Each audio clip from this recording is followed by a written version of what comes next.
କାଲି ରାତିରେ ପଖାଳ ଆଉ ଅଣ୍ଡା ଚିଲି ଖାଇଥିଲି। କିନ୍ତୁ ଆଜି ହେଲା ଗୁରୁବାର। ସକାଳୁ ତ ଝିଅ ବାହାରି ଯାଇଥିଲା ଅଙ୍ଗନବାଡ଼ି। ଚଉରା କିଛି କାରଣ ବଶତଃ ଖରାପ ହେଇଯାଇଥିବାରୁ ଆଉ ଗୋଟିଏ ଜାଗାରେ ତୁଳସୀ ମାଙ୍କୁ ସ୍ଥାପନ କଲେ। କେମିତି କଲି ଚାଲନ୍ତୁ ଜଣାଇବି। ଗୋଟିଏ ଜାଗାରେ ଆଣି ତୁଳସୀ ଗଛ ଲଗାଇ ତାକୁ ଧୂପ ଦୀପ ଦେଇ ପାଣି ଚଢ଼େଇ ଜୁହାର ହେଇକି ପଳେଇ ଆସିଥିଲି। ଏଟା ଆମର ଟେମ୍ପୋରାରୀ ଚଉରା, ପରେ ହେବ ପରମାନେଣ୍ଟ। ଏବେ ସନ୍ଧ୍ୟା ଦେବା ଲାଗି ସେଇଠି ସ୍ଥାପନ କରା। ରାତିରେ ପଖାଳ ଖାଇଥିଲି ବୋଲି ସକାଳ ଖାଇ ଦେଇଥିଲି ବୁଢ଼ୀ ଆଉ କଦଳୀ। ତାପରେ ଲଞ୍ଚ ରାନ୍ଧି ସାରିଲା ପରେ ଲଞ୍ଚ କରିଦେଇଥିଲି। ଆଜି ପାଳି ପଡ଼ିଥିଲା ମୋର ଛେଳି ଛାଡ଼ିବାରେ। ଆମ ଘରେ ତ ବହୁତ ସାରା ଛେଳି ଅଛନ୍ତି, ଆଗ ଭିଡ଼ିଓରେ ବି ଜଣେଇଥିଲି।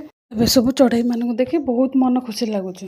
ବିଲରେ ରାତିରେ ହେଇଥିଲା ପୁରୀକୁ ମଟର ତରକାରୀ। ସମସ୍ତଙ୍କୁ ଖାଇବା ପିଇବାକୁ ଦେଇକି ଆମେ ସବୁ ଖାଇ ନେଇଥିଲୁ। ଆଜି ଘଟିଥିଲା ଏମିତି ଦିନଟି।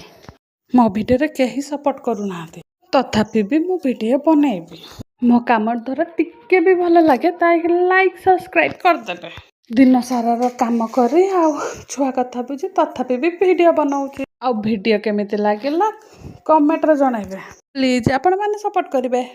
ଆଶା କରୁଛି ଭିଡ଼ିଓଟି ଭଲ ଲାଗିଥିବ। ଦେଖାବା ନେକ୍ସଟ ଭିଡ଼ିଓରେ। ଜୟ ଶ୍ରୀ ଜଗନ୍ନାଥ।